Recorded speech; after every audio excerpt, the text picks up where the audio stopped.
You're listening to Not the Sermon with Eric and Jamie. Yeah, it feels good to hear that music. Hey, you talked, and the Dude, music wasn't done. We always talk when the music's... Dude, we Alex, have never once. The hypocrisy is real. What are you talking about? The last time I was seriously reprimanded on this podcast That's not was for true. coming in too early because the music was still too playing. early does not mean when there's no music. We have always started. When I edited this from in the very beginning, it was 14 seconds in when we started talking. So what you're saying is you've created an expectation in your mind No, that I'm you just have saying- not displayed to the rest of the class. I may have one time said, "Bro, you came in a little early." To me, you've said it several times. Well, to you, your And then this. mom. You know, Alex, it's been nice me and you just on the podcast, you know? Jeez. A lot less complaints. Was he Y'all- gone? Y'all like make things up. Y'all like say that I say things I don't say. How about a little taste of your own medicine? And then you put me in a situation where I have to defend myself against things I don't even believe or say. Wow. Welcome to being Eric on the podcast. That's not true. You know what's funny is like someone commented on Facebook about when you became an A&M fan or something, and I was like, yeah. Who, me? Yeah, because they saw the cup in they front thought, of you. oh. And you were like, no, that's 100% Alex Suarez. What a terrible testimony. Yeah. If there's anything I know about internet people, is that internet people Yeah. don't know anything at all. They don't. Internet persons. Yeah, that's 100%. So Sermonauts, we have been on a little holiday hiatus. Little Shabbat. And so it's we're kind of getting back in the groove. It's been a few weeks since we've recorded. Loosen it up. I Trying think to be like Stella. I think it's time that we shoot a little Skybalon. Yeah. You guys ready? You know what? What is Skybalon? I've forgotten. Skybalon is the Greek word for dung. Dung. Eric. Yeah, so we're shooting the breeze. That's here. right. And we like to sing our little song, Shooting the Skybalon. All of our doctrines wrong. Our Greek isn't very strong. We're shooting the Skybalon. You think it's over, but it's not. Shooting the Skybalon. Making fun of someone's mom. Yes, that works. Hope it don't last too long. We're shooting the Skybalon. Hoping the song doesn't last too long. Yeah, so it lasted way too long. But anyway, Shooting this. I'm kidding. I'm about to pulling up my sensor here. Anyways, Everybody. I'm about to throw up my emergency Cool. right now. Anyways, yeah, shooting the Skybalon's where At least it'll smell good. we shoot the breeze, and we talk about just funny stuff that we've had happen. And Jamie, you had something pretty hilarious happen to you, right? Oh, yeah, overseas. So, guys, I hate to always be talking about overseas. So that one time at band camp, This really weird flex. When I was overseas. So, when when I was in Uganda, when I was making Jesus proud of me. Uganda. Uganda. Dude, I don't know why that just hit me. I was on the plane with a Brit, and we were both heading to Uganda, and he called it Uganda. yeah. He kept saying, yeah, Uganda. I'm like, Was this Brit from New York? No. He sounds like he's wrestled Yeah, so crocodiles. I was talking to this British guy, and he was like, "Hey, I'm walking here." Yeah, I'm walking in. Yeah, that sounded like he wrestles crocodiles. I did spend part of Christmas with some Brits, and I was trying to do a British accent. They were Oh, like, man. they're like, dude, you're terrible at that. You know what? They're like, it was more Australian than it was That's British. like rule number one. You don't. Well, first off, all of my impressions always go to Jamaican. Number one, yeah. they start good and end in Jamaican. Number two, there's nothing worse than the girl that like tries to brag about her British accent she can do. Oh, yeah? Right. There's always like I feel like in high school there's always a girl like your British accent is terrible. Yeah. And she spent like most of her life watching like what's that Downton Abbey? No, or that's something that, like Abby that. Downton. Yeah. Yeah. Abby Downton. Yeah. Isn't it? In it. And that, so here's my story. This is from overseas, but guys, I have never experienced anything like this before. So I was preaching in front of a group of pastors, and it was just personally, just so you kind of know the whole situation. I did not realize I was going to be preaching. It was one of those things where you pull up. Oh, they never tell you. No, they never tell you. So I pull up, and I'm like, so what are we doing? And they're like, you're sharing with the pastors. I'm like, oh. Like, is this question answer, or am I supposed to have something prepared? They're like, You're the man of God. yeah. They're like, well, they're sitting here waiting on you. They've been waiting for a while, and there's like, 100 of them. I'm like, okay, sweet. So I'm like, Lord, what do I preach? And all of a sudden, I feel like He gives me something to say. And man, dude, I feel the presence of the Lord on me to preach. Whoa. Like Whoa, it's one of friend. those, and you felt that. Oh, yeah. Yeah.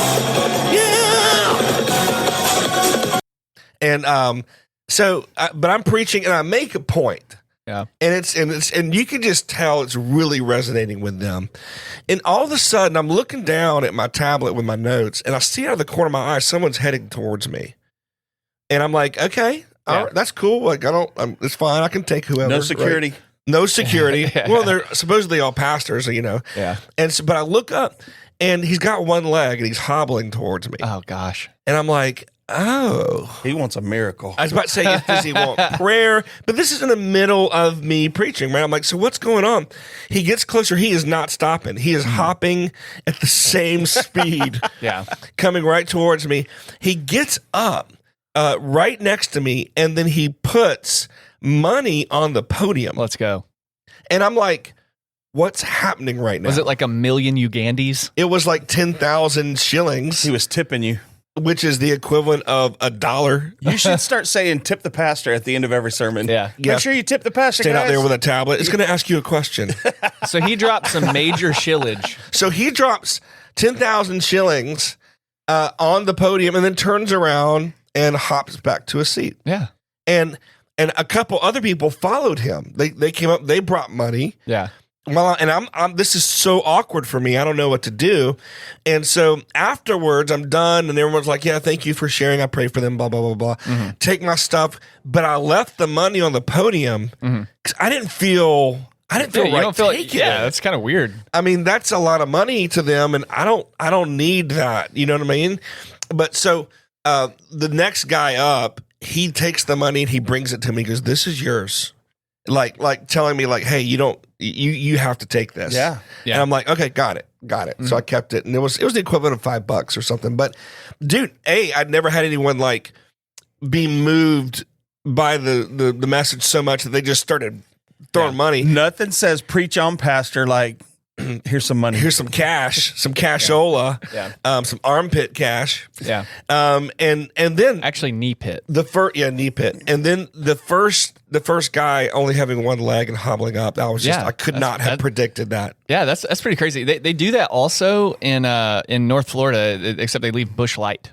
Oh, They bring a Bush Light. Natty Light? Natty Light. No, Bush Light. Come on. yeah. But and if it's now does one leg now if someone wants to like next time you preach, Eric, if I want to honor you, should I hop on one leg? Does that mean even more? Like respectfully? Yeah. Like respectfully, I think the best thing to do for me is to take my phone and throw it on the ground, crack the screen. That's how in my culture. That's how we show each other. That, like you're preaching good. You take the pastor's phone and you smack it on the concrete. Destroy something important of theirs. Yeah. If you did that, I would be like, wow, respectfully.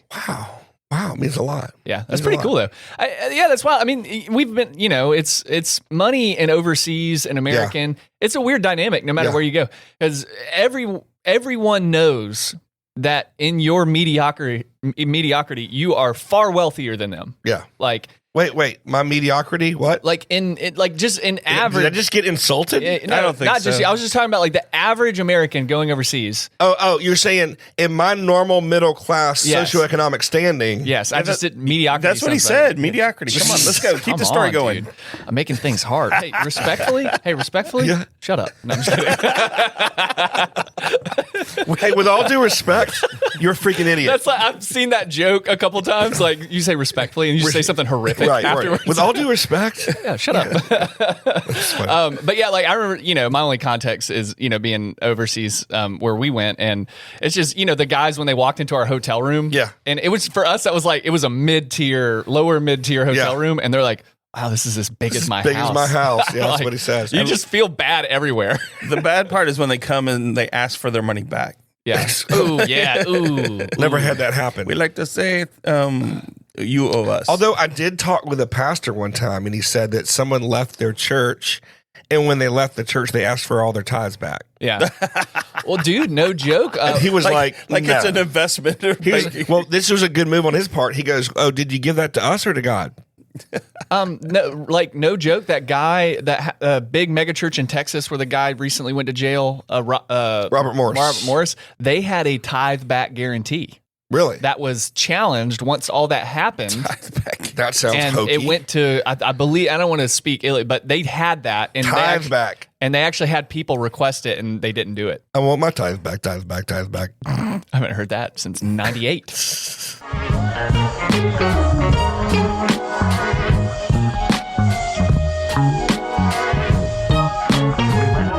All right, it's time for one of those seggies the Sermies love. It is. Oh, gross. Bible says what? Hold on. That was the worst sentence I've ever heard, dude.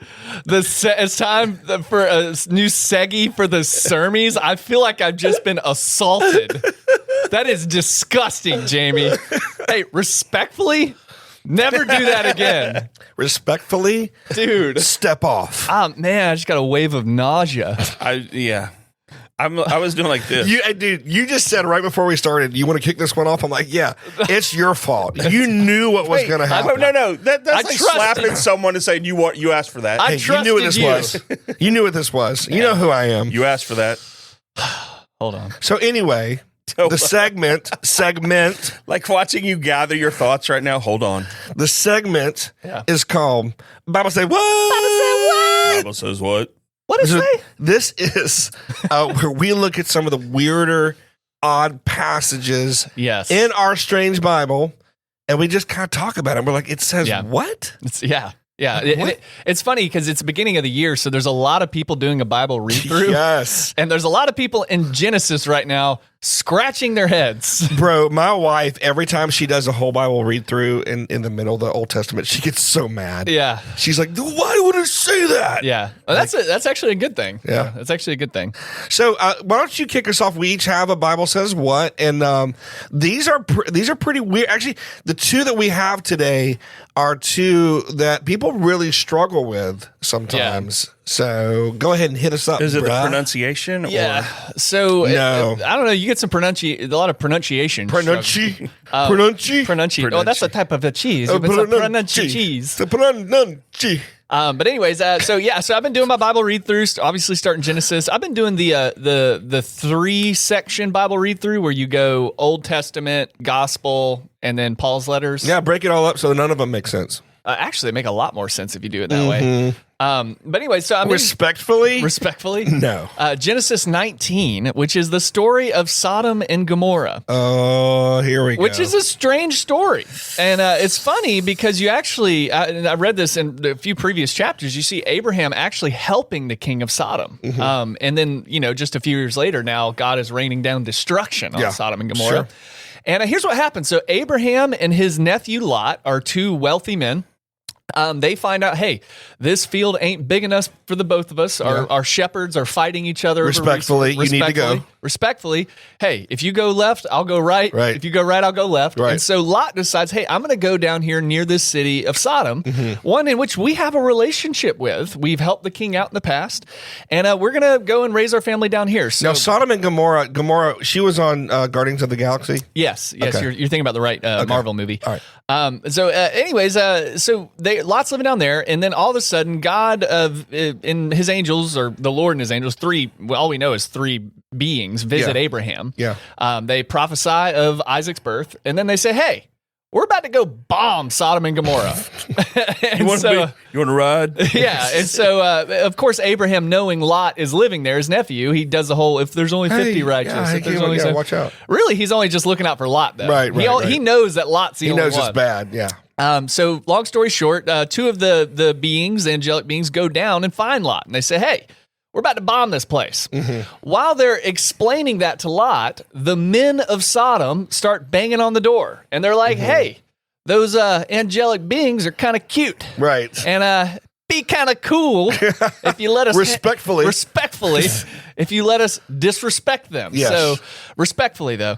And we'll let the listener kind of figure out what we're talking about here. So, and I'll start here. Genesis 19:4. Yes, before they had gone to bed, all the men from every part of Sodom, wow, both the whole thing, young and old, surrounded the house. Jeez, I'd like to think this is probably less of a city and more of a trailer park. Actually, they call Lot and they say, "Where are the men who came to you tonight? Bring them out so that we can have relations with them." Where the women at? Yeah, not women. They're not looking for women. Where are the angels at? Yeah, where are the angels at? I can't even go where I want to go. I know, lots of jokes. Lot went outside to meet them and shut the door behind them and said, "No, my friends, don't do this wicked thing." And here's my Bible says what? Because there's actually 10 in this story, but here's mine. This is the whole. Look, I have 2 daughters who have never slept with a man. Yeah. Let me bring them out to you, and you can do what you like with them. But don't have anything to do with these men, for they have come under the protection of my roof. Wow, what a solution! What a solution! Well, okay, so here's my thought on this. Can I interject something real quick? Respectfully. What if they were just going to ask them for fashion advice? Like, because they obviously didn't have an interest, or else they would have been beating on that door already. Yeah. Some Bible translations use the word "enter" to describe what they were intending to do. So the women. No, that's what I'm saying. He offered the women, knowing then they were going to. Yeah. So I love your reading. I love what you're trying to do. Yes.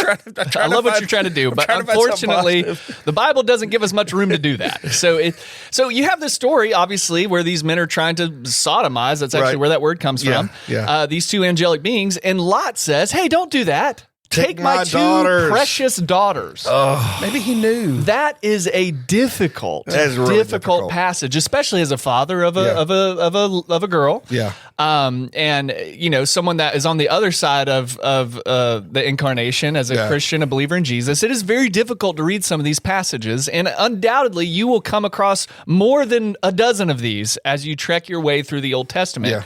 And so the question is, what do we do with them? Yeah. And I remember you telling me something one time that I still think about when I come up on a difficult verse. Sometimes you just have to treat it like a can of soda. You just got to take a sip, set it back down. Yeah, right? yeah. There are some things that don't have all It works for beer, too. Yeah. Sometimes you pick them up, shake them really hard, and then open them up and just see what happens. So, but here's what we need to do here. We need to understand that the Bible, and we talk about this all the time, the difference between description and prescription. Right. The Bible, this is not a prescriptive thing. We are not to do this. Yeah, if angels come to your house and the men from your trailer park knock on your door, we won't see those men. Hey, let's see them. They look pretty. You do not give your daughter to them. This is telling us actually what happened. Right. And here's the other thing that, I kind of researched this obviously beforehand. Something we need to recognize is this is also indicative of what happened to Lot. Yeah. So Lot, moving into the corrupt city of Sodom, sees his own morality begin to become corrupted. Right. To the place where he is making a almost misogynistic, toxic patriarchal decision to give his daughters over to these men instead of these angelic beings. Yes, it's so bad he thinks that's good. It's so exactly. Yeah. So the darkness of this city is so bad, even what Lot is doing seems good in his eyes. But it is not what God thinks is good. Because what happens if you keep reading, the angelic beings strike all of the men outside of the house with blindness and say, "Get Lot, get your wives, get your daughters, and get out of town." Right. So ultimately, the solution is from God. Is not offering your daughters. Right. It's being obedient and stop being formed by the corruption of your culture. And the reason some people would say, "Well, why am I yelling like a news reporter?" Say, dude, I didn't do it. Okay. No, you're getting kind of furious there. Some people might say, well, why would this be included in the Bible? Like, why would God let this go in? Or even the Jewish authorities who are kind of compiling some of these histories and stuff, like, why would they even put something as nasty as this in the Bible? And the point is so we can see the depths of the depravity of humanity and realize, look, when we go our own way, when we live apart from God's instructions and morality, you can go your own way. I'm sorry. With the angels. When we do that, then man, we are awful. I mean, humanity without the help of the Holy Spirit is just an absolute wreck and a mess. And so this is in there to let us know, hey, this is what will happen. Now, if the listener wants to learn a little bit more, you can go to Ezekiel chapter 16, and it talks about this. It says, "Behold, this was the guilt of your sister Sodom," meaning the city. Yeah. She and her daughters had pride. Those are the people that live there. Excess food, prosperous ease. They did not aid the poor and needy. They were haughty, and they did an abomination before me, the abomination being this exchange. So I removed them when I saw it. Now, some people have said, well, it wasn't just the sexual sin that God was mad at. It was mad hospitality. at the hospitality. It was the power. It was trying to show those angels who is boss. You're in our territory now. That is a part of it. Yeah, absolutely. Okay, but you also can't just say there was definitely sexual sin. Well, because later on in Jude, Sodom is referenced as well, and it talks specifically about sexual sin. So two closing sentences. Number one, God is not endorsing sacrificing the vulnerable. No. He is pointing out the depravity of Lot and Lot's culture that he surrounded himself with. Right. And this is a warning to those, even Christians, who live in a corrupt culture to be careful not to think like the culture thinks. Yeah. And number two, the Bible takes us on a trajectory away from that stuff. Right. So you're just in the beginning of the catapult here. And even your concessions in a wicked generation will be wicked. Yes. Even what you try to do, to not be terrible. It's still terrible. It's still terrible. So, it's still terrible. There you go. Do we have time for mine as well? Or yeah, let's do it. Okay, all right. Real quick. This is my Bible says what? This is just odd. This is 1 Corinthians chapter 11, and Paul is trying to convince the Corinthians it's important that when they meet together for their service, for their worship, the women cover their heads. Amen. And that the men don't. It says, this is chapter 11. This is verse, let's see. I can't read it's so small. Verse 5. Every wife who prays or prophesies with her head uncovered dishonors her head, since it's the same as if her head were shaven. Yeah. No, it's not. That's what I think. Yeah. No, I mean, that's crazy. Are you going up against Paul right now? Yes, dude? I am. Whoa, I am. No, you can't do that. Well, for us, it's crazy. For them at the time, it was really important. But here's this. That's not even the worst part. This is the part that I think is the Bible says what? It says, let her cover her head. Let's see. It says that's why a wife ought to have a symbol of authority over her head because of the angels. Yeah. Like those naughty angels. Wait, what? Yeah. So are the angels flying around during the service? Like, I can't tell. Is that a wig? Is that Joseph or Josephina? Yeah. Like what's going on here? Well, like we're giving the angels a lot of credit here. Like if you were flying above people spiritually, would you be able to tell if they were a man or a woman if you couldn't see their hair? I mean, probably. I don't know, dude. Some places, dude. Yeah. So Paul, if you in another 3 weeks. Yeah, maybe humans are like some luscious locks. I was about to say, I might think you were a woman. Yeah. But what if it's like from above? Yeah, like the dwarves from Lord of the Rings, where they can't tell who's a woman because they all have yeah. Right. Androgynous. I don't know. Legolas was had some nice female hair. Yeah, he so did. It's nice. But yeah, so. Like, do the angels get distracted by the hair? Like what? I don't fully. I don't know, dude. If I saw a bald chick, I'd be pretty distracted. Sinead O'Connor. Whoa, distracting. Bald women. Respectfully. So been humble. Anyway, so that's my odd moment now. Yeah. So what is going on here? Well, we are dealing with a cultural constraint. Paul is trying to get all of the churches on the same page about how they worship. Yeah. The Corinthian church is rowdy. Yeah. They're rebellious. They want things their own way. Pentecostals. And they're Pentecostals. Yeah. And they're pushing back against Paul's authority and saying, wait, why do we have to cover our heads? We never did this. This was not a Greek thing. This was a Semitic Israeli thing. Yeah. So why do we have to do this? And Paul's like, look, guys have short hair. Women have long hair. Yeah. All right. Look, just do it for the angels. All right. And I love the way he actually ends the passage. Just do it for the angels. He says this. He goes, judge for yourselves whether it's proper for a wife to pray to God with her head uncovered.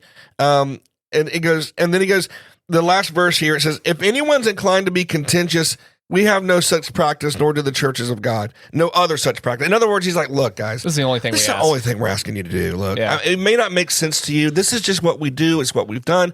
Please do that. Be a part of what we're doing here, okay? Get over yourself and just do this. Maybe the angels are like bats and they use echolocation.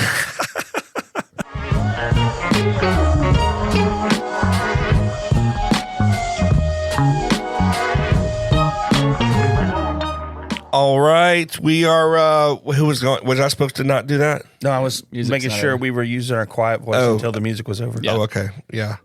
Guys, we can start talking when there's music. It's just not in the beginning, it's towards the end. Okay, awesome. What does that mean? It means exactly what I said. So anyway, Clear as mud. this segment, Oh, thank you. I saved it. You're welcome. Is called Pester the Pastor, and Yes. this is where Eric and I pester each other with just questions about being a pastor, questions about church, question about working in a church. This one's kind of fun, man. Just Oh yeah, I just had someone text me and ask me if I was wearing my expensive clothes today. yeah. Yeah, like I always am. Yes, my Walmart clothing. Yeah, it's new. Like it's still got the folds in it. Oh yeah, yeah. I always like that there are two Jamies. There is Jamie, and then there's Pastor Jamie. Pastor Jamie wears plaid, and that's how I know there's two P's. And then they both start with P. But then, like, you're wearing a black shirt today, so you're just Jamie today. Yeah. Jamie rips Marbies outside. Rips. Okay, so Marbies is okay. Oh yeah, Marbies. Respectfully. Okay. So this is called Pester the Pastor, and I ran across this article. It says, after more than 2 days in the pulpit, Pastor Zach Zender of Mount Dora, Florida, That's a fake name and a fake town. I'm just kidding. he set a world record for the longest sermon. The 31-year-old pastor of the Cross Church delivered a 53-hour, 18-minute sermon with the help of 200 pages of notes and more than 600 PowerPoint slides. Oh my! So his trustees need to reassess his productivity. Well, he did it to help raise money for Okay. some I was gonna say something. I don't know. like he was either a dare or there was money involved. Yeah, I bet he's a Calvinist. It was the Lord's will. But guys, it's the Lord's will. He's like, we're going to do expository preaching from Genesis to Malachi today. Like So- like what's worse though, sitting and listening for that long? Oh, that's Oh worse. my good Yes. grief, Holy Spirit, I couldn't do that. All right, so let me give you some stats about sermons, and then I'll throw the question to you, Eric, and you can share your opinion, and I'll share mine. Pew Research has found the median sermon length in U.S. churches is about 37 minutes. Okay. Okay, Catholic homilies, which the Catholics don't have a full sermon like Protestants. It's about 14 minutes. Yeah. Do they speak in tongues? No. Usually Some. not. They're open. Homily? Nah. Catholics are open to gifts of the Spirit. They don't practice them in their services. But mainline Protestant is 25 minutes. So that's going to be your presbys, Yeah. right? Your Episkeys, Your Bapties. your Baptists. Your Anglicies. No, mainline, no. They're evangelical. Baptists are, What about the Jehovah Witnesses? no, they're cults. So mainline Protestants, so Anglicans, No stuff like that. windows. No windows. Evangelical Protestants. So here's your Baptists, Yep. right? Your Methodists, your non-denoms. They are typically 39 minutes. Okay. Okay. And then historically black Protestant churches are 54 minutes. Oh, wow. And so Let's go. it says most Protestant pastors say their sermons run less than 40 minutes. So, Eric, what do you think is the right length of sermon? How long should a pastor go when they So preach? I think this is heavily related to cooking. See, if you can learn to cook respectfully, if you learn to cook by temp and not by time, you'll cook a better meal. Okay, that doesn't make sense. No, it makes 100%. But to someone who cooks. yeah, it's just someone, I don't someone cook. who cooks, it makes a lot of sense. So to Do me, Hot Pockets count? No. To answer your question, I think it just depends on what your congregation's used to. I know what I prefer. I know in my heart for me to give a fully completed sermon, it's going to be 45 3 to 45 minutes. Yeah. That's just me naturally. That's how I structure sermon. I know here we're right in the average. Like we shoot like between 35 and 39. 35 and 40. But our so I'm going to actually look real quick. Our sermon podcast includes, there's usually a prayer time at the end. Yeah, right? that's a couple, 2 to 3 minutes. So Sunday, my sermon was 40 minutes, but that included prayer at the end. So it was probably 35. Yeah. The one before was 36. That was shorter. Yeah. The one before was 43, 47, 41, 45. So yeah, it looks like anywhere from 35. Yeah. See, I think if you're a good preacher, you could preach a sermon in 14 minutes, 30 minutes, 35 minutes, or 45 minutes. If you're doing if you're engaging, that's what I mean, cooking by temperature, like making sure that people have gotten this point. I think it just depends on your people, man. I know here, I'm not going to listen more than, I've got about 45 minutes in me on a sermon, and it's got to be good. Yeah. That's why I don't preach 45 minutes, because we don't do that here. I'm not saying I would want to do that, but yeah, but also like I kind of envy. I hung out with this Episcopal priest this past summer, and they do the homily style. Yeah, it's like 16 minutes, and that's it. So every week he's got to come up with 16 minutes worth of content. I'm like, bro, I got 16 minutes worth of intro in me. So here are your times. Your past few sermons have been 42 minutes, 43 minutes, 44 minutes, 40 minutes, 43. That's about right. Yeah. Yeah, that's about where I sit. I think when you see people start yawning, I think that's when it's time to wrap. Yeah. Well, don't come to our second service then. There's a mentality among some preachers that's like, well, you need to listen to me. I'm the man of God with the word of God. But I think at the same time, aren't we here to serve? Right. Yeah. And so when I start talking beyond people's attention span, I'm not serving them anymore. Yeah. And so I had a great compliment recently. It was gave you money. What? Yeah, they walked up with one leg and gave me money on the podium. There's your compliment. No, she's from out of the country, and it was her first Sunday here. And she came up to me afterwards and she said, "I really enjoyed the sermon. I didn't want it to end, and when you closed down, I wanted to hear more." That's how you do it, man. And I thought that's it, right? I think that's where you hit the sweet spot. Leave them wanting more, just a little bit more, right? Now, if it were 20 minutes, I think that's a little short. Yeah. Whenever I do commercials for people and things, people ask me like, "How long do you think it should be a video?" I always use the term, and it sounds like a cop out, but it's really not. I always say let's make it as long as it needs to be. Yeah. And I feel like that's the same thing with sermons. Like if you're trying to come up with 6 points and you really only have 3, just let it be 3. Just do 3. If you feel like you need more, like it varies. What are you talking about? If you're talking about giving, maybe you need to keep that one short and sweet. If you're talking about something that's really engaging and something that people are really interested in, let it cook. I think it's just however long it needs to be. That's how long it should be. But I think that again, I always come back to this. What's the Holy Spirit saying? Sure. What is He saying? Like if you're praying about what your sermon's going to be about and the points and everything, like how can you go wrong with that if you're really listening to the Holy Spirit? That's what I'm saying. Again, back to cooking by temp, it describes exactly what you just said. It's doing what people need to do in service of their spiritual growth.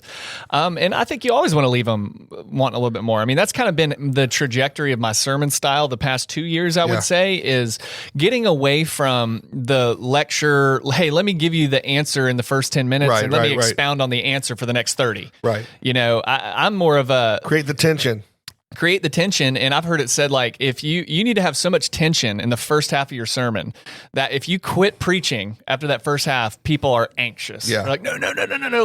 Like, give us, we need to know what's the answer to our problem, So, but yeah, I think you can go too long. That sounds mean. Well, I think like you guys have talked before about, like, you try to be careful about who you let in to the pulpit. Oh, yeah. Because we've had people come in before that you're like an hour and 15 minutes later. Yeah. We're watching a dog still chase, an obedient dog. Yeah. You're like, this is cool and that dog's amazing and all, but they're going to serve all the food's going to be gone. I've told people before, first, we have 2 services. First service, they went way over.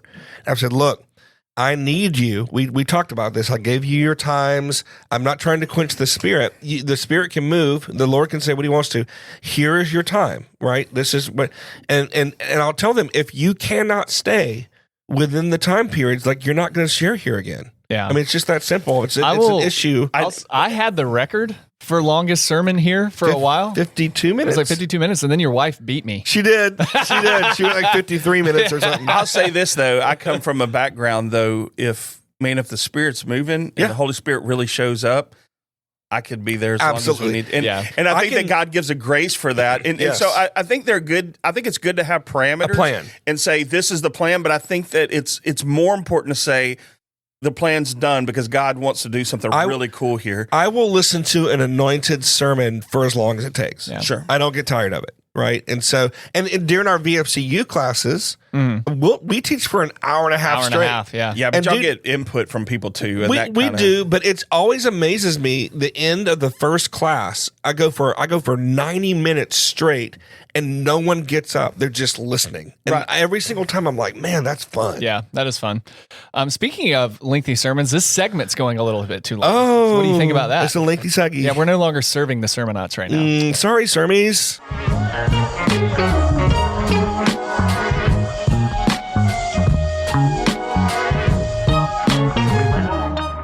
Are you ready for a little bit of?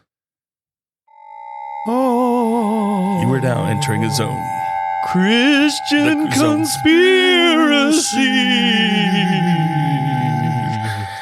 Are you okay, Eric?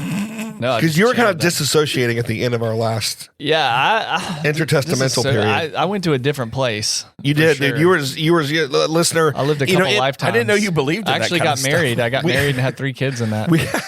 We have some conversations in between the segments. Yeah. And Alex and I were just kind of going off on some stuff, and I look over and Eric's fully disassociated. Astro projecting to somewhere else. He's got drool coming out of the corner of his mouth. Yeah. And he's contemplating all of his life choices. Yeah, I actually lived a different life in that daydream. It was wild. I was in Japan. I was in feudal Japan. You were anime. Okay. Yeah. Were you a vassal? I was a slave. Oh, yeah. Okay. Of course. He was a Dragon Ball Z. Anyways, so we are moving into a newish segment called Christian Conspiracies because Christian. We did that. I know. there's all kind of, and it's really bad. There's 2 things I'm seeing a lot of. I'm seeing a lot of people getting their theology. This has been happening a while from TikTok. And the second thing's yoga pants. Is You've been seeing a lot I've of been yoga seeing pants? less yoga pants. Actually, okay. the cool thing now is more baggy. But anyways, and it's also people are getting their theology from AI too, which is also very dangerous. But there's a lot of conspiracies out there, and you have to be really careful to adopt every belief that you see on a meme on Facebook, which is generally where a lot of this. I saw someone just recently share a completely heretical and false view, so proud and triumphantly or whatever. They were just like, yes, this is the truth. And then they got absolutely wrecked in the comments. They were so confident in what they were wrong about. So a lot of people, if you see, don't get your theology from Facebook memes, please. But the conspiracy that we're going to talk about, I've been hearing this one floating around for a long time. And it's the conspiracy that Jesus had a wife. So if you guys ever heard that, like just kind of floating around the interwebs, of course you haven't, Alex. Anyway, Jamie, have you heard it? I Yeah, of have, course. actually. Oh, wow. I mean, I haven't given it any there we go. credence to think about it or Yeah. anything, but Well, some people have, and the people that do, they usually have those tie-dye flags above their bed, and they have dream catchers, hanging in the window, and they have like an orange crystal lamp. Yes. Well, it became popularized by the Dan Brown books. Dan Brown. And Angels and Demons was one of them. What was the big one? Da Vinci Code. Da Vinci Code. That one was all about. That's where it blew up. Yeah. It's all about that there was an extra text and it comes from. But here's the thing, man. Even the Gnostic Gospels don't have this in it. No, I was reading. So the closest that you get is something in the Gospel of Philip. Yeah. And it refers to Mary Magdalene Yes. as Jesus's companion. Yes. It doesn't actually refer to her as a wife. And we have words for wife and husband, and it doesn't use that. It doesn't use that, but Yeah. what it comes from is this obsession with people trying to believe that the church has been suppressing information, Right. which is that's the root of conspiracy. Sure. Is the idea the that real truth. the real truth and that it's usually the Catholic Church, right? Like everything's in the basement. The Catholic Church or the government, and it's all the conspiracies are rooted in the idea shadow government that the powers that be are suppressing the truth. Right. And so that's where this comes from. This comes from the Catholic Church has this. They have a very large collection of ancient texts, and a lot of those are Gnostic Gospels. Right. Explain what a Gnostic Gospel is. Real quick. Gnostic Gospels are extra biblical texts, meaning they're not included in the Christian canon, but they were present during or around the time, mostly after the time that the Bible was canonized or compiled. So they were letters that were written by a group called the Gnostics, who they believed in, it's a wide range, but namely they believed in special knowledge. And there's a lot of concerns around the historicity and veracity of these manuscripts because they claim to be written by people who were long dead after it was written. Sure. Right? Yeah. They don't have consistency in the gospel messages. And so anyway, I just want to make sure people knew. There's no consistency. So there's a reason that they weren't included. And so the Catholic Church did something. Good They're reason. like, number one, we need to get these out of circulation. Yes. And so they collect. Number two, it's history. Right. And at bare minimum, it's history. And you can actually view a lot of these Gnostic Gospels in their museums and open collections. And you can read them online. It's not like you can't find them. Right. They've been translated to digital. So nobody's hiding anything. But it's Disney's going to be making movies out of them. Yeah. So, but it's just this idea that oh man, the right scriptures didn't make it in the canon, and this is the real one. But the thing is like you said, not very many of the Gnostic Gospels even hint at Jesus having a wife. Right. And more importantly, the Gospels that we have say nothing about it. Have you ever thought that maybe that's because Jesus did have a wife, but she was just like terrible? Yeah. Like, could you imagine? Like he got set up because they were arranged marriages back then. Yeah. And like maybe Joseph was having an off day and he chose the wrong girl. Yeah. And like Jesus' wife was just like the most horrendous woman ever. Just like written out of history. So like Matthew and Luke, they're like, look, just don't bring her up, man. She was a dumpster fire. That's a part of the conspiracy is that it was. She had like a little pet cat that she carried. She was just like the evil villain. Maybe that's Satan. Or she had no teeth. She had her nails done all the time. But that's a part of the conspiracy is because rabbis were generally married. Right. And so they would think, well, what's so different about Jesus? But it was also... he was God. Well, he was a prophet. I'll take And it was also common for prophets to not be married. Right. That's right. And so they forget about And he was born that. to die. Yeah. So here's... She took out a life insurance policy on it and lost it. So here's the thing I'd like to kind of add to this. It is true that rabbis would be married. It is true that most first century Jews would get married in their late teens, early 20s. Okay. So it is kind of odd that Jesus wasn't married. Mm-hmm. However, it's not this really weird, spooky, it never happened kind of deal. Yeah. Right. There were, the Essenes, in particular, there were some monks, like what we would call them the monks today, and it was very common for them to intentionally say, "I'm not getting married for the sake of the Lord." They denied any sort of fleshly anything. Yeah, they're into asceticism, and so and then you also have you also have Jesus mentioning, I forget where it is, it's in Matthew somewhere, but he talks about people who aren't married, and he says some of them are made that way by other people. Yeah. But then some people choose intentionally to not be married for the sake of the kingdom. Yeah. And a lot of people think he may have been referencing himself. So it's not, I just want the listener to know, it's not that weird that Jesus wasn't married. Like, it's within the realm of possibility, especially knowing his purpose was not to live. I mean, he wouldn't want to put a wife through that. He already had to put his own family through it. And the Bible doesn't shy away from marriage either. No. It honors marriage. I mean, there's reference to some of the apostles being married. So there's really nothing to gain. There's no motive strong enough to initiate a huge cover-up of Jesus having been married. Yeah, 100%. Right. And a lot of that comes from that asceticism that you mentioned earlier, the denial of fleshly passions. The early church and early humans had a horrific view of sex in general. Right. I mean, it was, either sex was, practiced as some sort of temple worship, or it was all bad, which is still Gnosticism, because Gnosticism believed that everything of the flesh was bad. There's no motive, and we have to trust the earliest sources, which happen to be our Gospels. Right. We have to and trust, they all agree. and they all agree. We have to trust tradition. Right. I mean, not only the early scriptures, the early church fathers, nobody indicated that Jesus was married. They all agree. And we can't But believe Dan Brown. Yeah, Dan Brown. But we can't believe that the craziest explanation is the truest one, right? There's no, governmental cover up. Occam's razor. Yeah, The simplest explanation is probably the right one, and the simplest explanation is that Jesus, because he knew he wouldn't be on earth for a long time, he had a mission. Following in the prophetic tradition. Maybe he was also probably not an official rabbi through the official means that you had to become one. When they called him rabbi, they were just talking to him as their teacher. Like a teacher, yeah. And so, it's not that weird that he wasn't married. Yeah. So, although I will say, if we did find out that Jesus was married, we'd probably worship the wife probably too. It wouldn't bother me. Yeah. Like, whatever. It wouldn't bother me.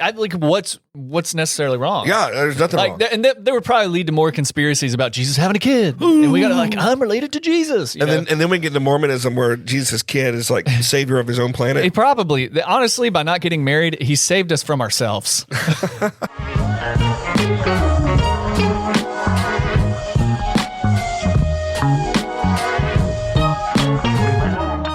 Who's going to talk? Oh, that's... Dude, my cat is freaking out right now next to me. Yeah. Anybody driving a Tesla right now just wrecked. The frequency. That's not this has been a fun episode. It feels good to be back in the I don't want to say saddle again. Saddle. What's another good chair? Say saddle. Just say saddle. It's good to be back in the lazy boy. In spite of you yawning between segments. It could be back in the waterbed. It's good to be back at the French fry station. It was never good to be in a waterbed. That's just the worst. Let's be honest. Yeah, you know how many how many of those probably burst and just ruin people's house? That'd be fun. I could never get out of them. Like, I just lay it. It sounds like they hurt. You got to roll to get out. I think that's your problem, dude. If my blanket is rolled up weird under my head, like I get a headache. So I couldn't imagine sleeping on a waterbed. Dude, I did like that they were always cold. And so when you lay in it, you're always like chill. You laid in a waterbed? Yeah, I used to have a waterbed. Really? I've never owned one. I've never laid in one, never seen one in person. It's a weird way. I have no affiliation. I've never shaken hands with a waterbed. I believe in them, but I believe in George Washington. Yeah. Okay. Well, Sermonauts, Sermies. Thanks for tuning in today. Thanks for being along this crazy ride we call Not the Sermon We're looking with forward us. to the new year. Huh? We're looking forward to this upcoming year. Yeah.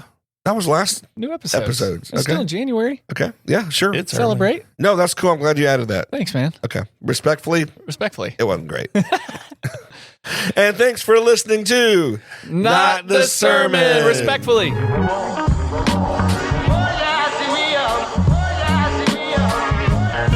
Thanks for listening. This podcast is a production of Victory Fellowship Church in Thomasville, Georgia. Eric and Jamie can be reached at emailing notthesermon@gmail.com.